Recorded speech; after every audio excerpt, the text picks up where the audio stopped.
శుక్లాం బ్రహ్మ విచారసార పరమామాద్యాం జగద్వ్యాపినీం వీణా పుస్తకధారిణీం అభయదాం జాడ్యాంధకారాపహాం హస్తే స్ఫాటికమాలికాం విదదతీం పద్మాసనే సంస్థితాం వందే తాం పరమేశ్వరీం భగవతీం బుద్ధిప్రదాం శారదాం. శ్రీ మహాగణాధిపతయే నమః. శ్రీ మహాసరస్వత్యై నమః. శ్రీ గురుభ్యో నమః.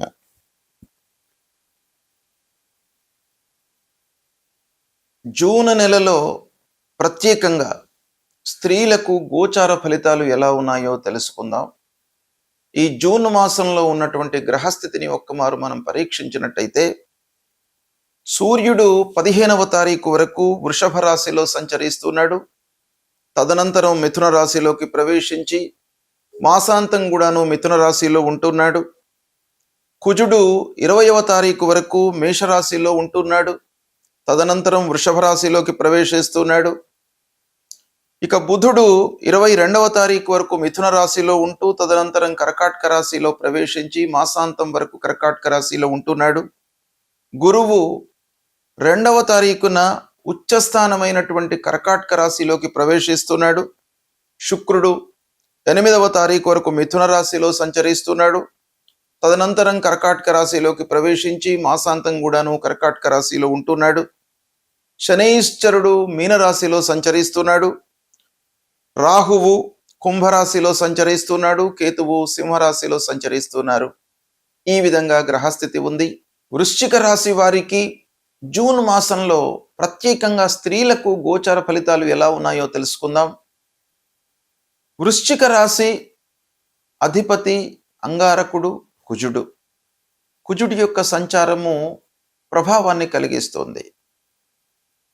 అంతేకాకుండా ధనాధిపతి అయినటువంటి బృహస్పతి యొక్క సంచారము వృశ్చికము నుండి పంచమాధిపతి అయినటువంటి బృహస్పతి యొక్క సంచారము చాలా యోగదాయకంగా ఉంటుంది. అయితే అలాంటి బృహస్పతి జూన్ 2వ తారీఖున ఉచ్చ స్థానంలోకి వస్తున్నాడు. అంటే 9వ స్థానం అవుతుంది వృశ్చిక రాశి వారికి. కనుక అదృష్టము మీకు ఈ మాసం లోపల బాగా కలిసి వచ్చే అవకాశాలు ఉన్నాయి. అంటే వృశ్చిక రాశిలో జన్మించినటువంటి మహిళలకు వివాహ ప్రయత్నాలు ఫలిస్తాయి. సంతానం కొరకు ఎదిరి చూస్తున్నటువంటి వారికి సంతానం కలుగుతుంది. ఉద్యోగం కొరకు ప్రయత్నాలు చేస్తున్నటువంటి వారికి ఉద్యోగము లభిస్తుంది. ఎప్పటి నుండో పెండింగ్లో ఉన్నటువంటి పనుల లోపల కదలిక వస్తుంది. పనులు ప్రారంభమవుతాయి. సకాలంలో మీరు పూర్తి చేయగలుగుతారు. చాలా విషయాలలో శుభ ఫలితాలు వృశ్చిక రాశి వారికి ఈ మాసంలో ఉన్నాయి. గురువు ముఖ్యంగా భాగ్యస్థానంలోకి ఎంటర్ అవుతున్నాడు. ఇది చాలా విషయాల లోపల మీకు శుభ ఫలితాలను ఇచ్చేటువంటి సంచారం. ధార్మికమైనటువంటి మనస్తత్వం మీ లోపల పెరుగుతుంది. ధర్మ ప్రవృత్తితో ఉంటారు. నలుగురికి సహాయం చేయాలి అనేటువంటి ఒక మనస్తత్వము అది మీకు రిఫ్లెక్ట్ అయ్యి మీ జీవితం లోపల శుభ ఫలితాలను ఇచ్చేటువంటి అవకాశం బాగా ఉంది. దూర ప్రయాణాలు చేస్తారు, అనుకూలిస్తాయి. తండ్రి ద్వారా మీకు లాభము చేకూరుతోంది. అంటే మహిళలకు తండ్రి ద్వారా రావాల్సినటువంటి ఆస్తి మీకు చెందే అవకాశం ఉంది ఈ మాసం లోపల. ఇక ఉద్యోగం చేస్తున్నటువంటి స్త్రీలకు ప్రమోషన్ లభిస్తుంది. విద్యార్థులకు ఉన్నత విద్యకై ప్రయత్నాలు చేస్తున్నటువంటి వాళ్లకు అభివృద్ధి కనబడుతుంది. మంచి స్థాయిలో నిలుస్తారు. స్నేహితులు, ఆత్మీయులు, బంధువులు, చిన్ననాటి మిత్రుల యొక్క సహాయ సహకారాలు మీకు అందుతాయి. ఆరోగ్యము నయమవుతుంది. పూర్వము ఫేస్ చేసినటువంటి ప్రాబ్లమ్స్ అన్నీ కూడాను ఈ మాసంలో దూరమయ్యేటువంటి అవకాశము ఉంది. ముఖ్యంగా వివాహ ప్రయత్నాలు సానుకూలంగా ఈ మాసంలో ఉండడము మీకు చాలా ఆనందదాయకంగా ఉంటుంది. కుటుంబం లోపల ఆనందం వెల్లివిరుస్తుంది. శుక్రుని యొక్క ప్రభావము అదృష్టాన్ని కలిగిస్తుంది. అలంకరణపై మీరు మనస్సు నిలుపుతారు. వస్తువులను కొనుగోలు చేస్తారు.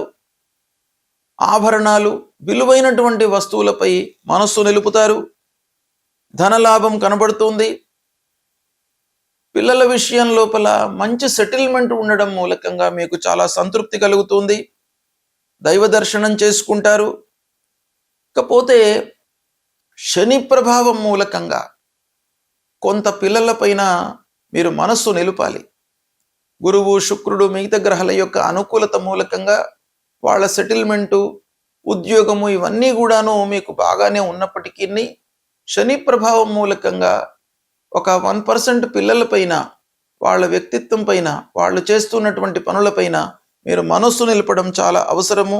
ఆ విషయంలో అప్పుడప్పుడు కొంత ఆందోళనకు గురయ్యేటువంటి అవకాశం కనబడుతుంది. ఇకపోతే ఓవరాల్గా వృశ్చిక రాశి వారికి ఈ జూన్ మాసంలో చాలా కలిసి వస్తుంది. శుభ ఫలితాలు ఎక్కువగా ఉన్నాయి. ఈ మాసంలో ఉన్నటువంటి గ్రహస్థితి మూలకంగా శుభస్థానాలలో సంచరిస్తున్నప్పుడు శుభ ఫలితాలను గ్రహాలు ఇస్తాయి. అయితే దుస్థానాలలో సంచరిస్తున్నటువంటి సమయం లోపల ప్రధానమైనటువంటి గ్రహములు గురువు, శని, రాహువు, కేతువు, సూర్యుడు, అంగారకుడు, ఇలా ఈ గ్రహములు దుస్థానాలలో సంచరిస్తున్నప్పుడు వాటి యొక్క ప్రభావము నెగిటివ్గా ఉంటుంది. కాబట్టి మనము పరిహారాలు చేసుకోవాలి. అంటే ముఖ్యంగా మనము పరిహారము అనంటే మనము ఏం చేయగలము అనేటువంటిది కూడాను కర్మకు సంబంధించినటువంటి విషయాలు. ముఖ్యంగా శని ప్రతికూలంగా ఉన్నప్పుడు మనం చేసేటువంటి పని మూలకంగా ఫలితం అనేటువంటిది ఆధారపడి ఉంటుంది.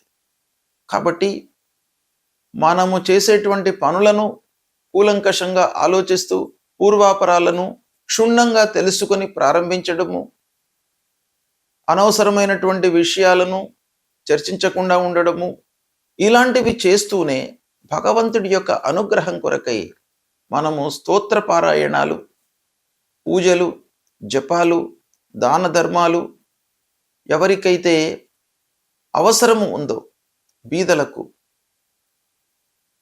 కూలీలకు, నిమ్న స్థితిలో ఉన్నటువంటి వాళ్లకు సహాయ సహకారాలు చేయడము, ఇవన్నీ కూడాను పరిహారం కిందికి వస్తాయి. పరిహారము అనగానే మనము జపం చేస్తూ కూర్చోవడం కాదు, అన్నీ కూడాను మనకు పరిహారం కిందికే వస్తాయి. అయినంత మట్టుకు బీదలకు మనం సహాయం చేయడం, చదువుకునేటువంటి విద్యార్థులకు, విద్యార్థినులకు పుస్తకాలు ఇవ్వడం, లేదా వస్త్రదానం చేయడం, వాళ్లకు మంచి సంస్థలో చేర్పించడానికి మనకు తెలిసినటువంటి ఆలోచనను పాస్ ఆన్ చేయడం, సహాయం చేయడం, ఇలాంటివన్నీ కూడాను పరిహారమే. కనుక పరిహారాలు ఈ విధంగా కూడాను మనం చేయవచ్చును. సమాజానికి ఉపయోగపడేటువంటి విషయాలపై మనం మనస్సు నిలుపుతూ అందరికీ సహాయం చేయాలి. తర్వాత దైవభక్తి కొరకై శని ప్రధానంగా మనకు ప్రతికూలంగా ఉన్నప్పుడు శనీశ్వరుడి యొక్క మూలమంత్రం నీలాంజన సమాభాసం రవిపుత్రం యమాగ్రజం ఛాయా మార్తాండ సంభూతం తం నమామి శనైశ్చరం అనేటువంటి మూలమంత్రాన్ని ప్రతినిత్యం చదువుకోండి. హనుమాన్ చాలీసా చదవండి. ఆంజనేయ స్వామి దేవాలయానికి వెళ్ళండి. ఆ శని ప్రభావం తగ్గుతుంది. నువ్వుల నూనెతో అభిషేకం చేయండి. నల్లటి వస్త్రము, ఇనుప ముక్క ఇవి దానంగా ఇవ్వండి. అన్నదానం చేయండి. ఇక గురువు కొరకై, గురు ప్రీత్యర్థమై తల్లిదండ్రులను సేవించండి.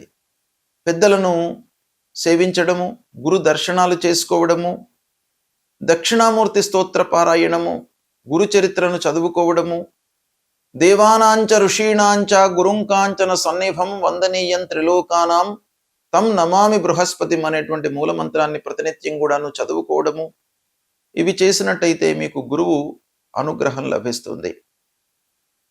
ఇక రాహుకేతువుల ప్రీత్యర్థమై మీరు అమ్మవారిని కొలవండి. అమ్మవారి దేవాలయానికి వెళ్ళండి.